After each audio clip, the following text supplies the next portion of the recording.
What's good, ladies and gentlemen? A lot of people have asked me this question, and someone just asked me this question just recently. They asked me how I get dark matter so fast and what's my best recommendations in game mode on how to get dark matter camo.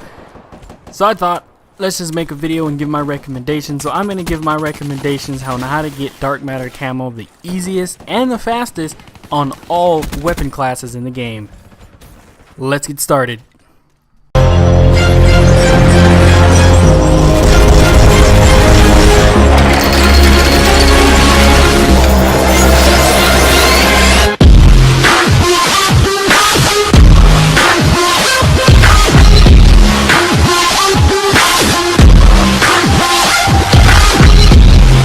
Alright everybody, the most prevalent question is how to get dark matter the fastest and the most efficient way in Call of Duty Black Ops 3.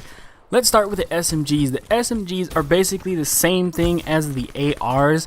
The only difference is they don't have just as much range as the ARs do. Because of that, I recommend doing a core game mode and or hardcore if you don't like playing core. Core is a couple shots to the head, maybe 3 or 4 shots to the head, depending on how far you are from the person you're shooting at. If you don't really play core game modes, this really isn't for you, but the hardcore game modes are exactly where it shines. One shot to the head and done. You're completely done with the person and moving on to somebody else. If you want that added insurance to getting that headshot, I recommend going on ahead and playing hardcore. Same for the Kuda SMG, the VMP, the Weevil, the Vesper, the Pharaoh, and the Razorback. The Razorback and the VMP are kind of the same because they both have some really good accuracy and some really good stability. But if you really want to, you can put on a grip and keep on going and just add a little bit more stability if you want to. The VMP and the Vesper, I would actually recommend putting a grip on it, just in case, because of the recent update and the recent patch that they just did. The Vesper and the VMP actually does have a lot more recoil than it used to.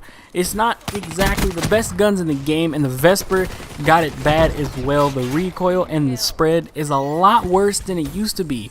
The Pharaoh is a pretty good off gun. You don't really need a grip on it, but if you really actually need one, go on and put it on there. This is just recommendations for the game modes, not the attachments to use. That's basically it for the SMGs. The Weevil was buffed a little bit. You can also use the Weevil, same attachment for all SMGs. I apologize. But the ARs are basically a little bit easier than the SMGs. The ARs, in fact, have way more range, way more stability, I would say, in my personal opinion. The KN-44, HVK, ICR, Man of War are both auto-fire weapons. That means they may or may not need a grip depending on the person that is holding them.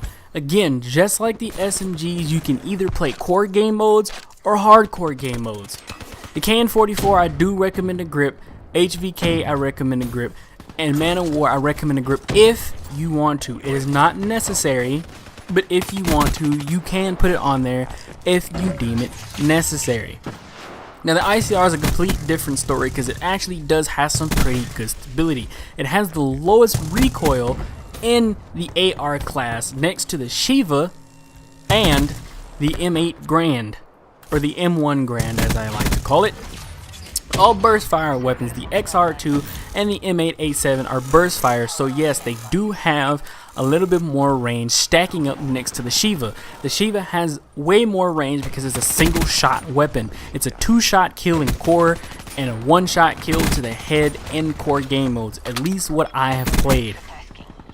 These can also be done in core game modes and or hardcore. Very simple.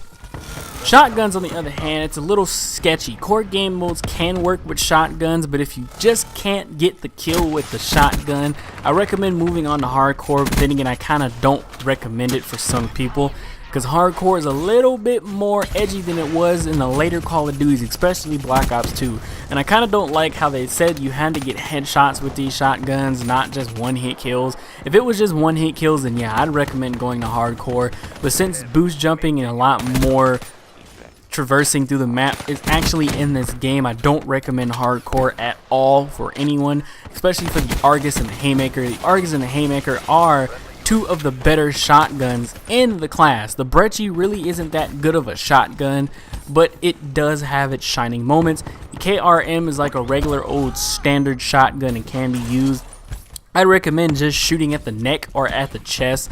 Reasons being, if you were ever caught or in a gunfight with someone that is shooting at you and you aim for the neck or the chest, the spread of the shotgun is going to give you an exact headshot kill.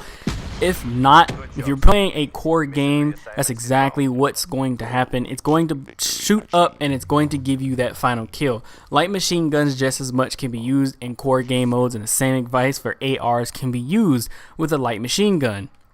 Snipers can be used in core game modes, but I recommend long lines of sight maps. Only lines of sight maps can give you the best benefit from using snipers, and I do recommend using a nice steady aim with a sniper, and that will give you the ballistic CPU. As of secondaries can be used in hardcore. I do recommend secondaries in hardcore for every single one of them except for the knife. If you actually do have the knife, I'm probably going to recommend Nuketown. It is double XP weekend this time at the recording of this video, so I recommend hopping on that right now if you want to get the knife out of the way. As of launchers, I do recommend doing Ground War. Ground War is the best option to doing the launchers. But that's my opinion on how to get dark matter the fastest way possible. I know I couldn't go really in depth into it. I know I went by it really fast. But if you guys want any more information on doing so, below any questions that I forgot to answer, I will answer those questions. And I'll see you guys in the next video. Peace.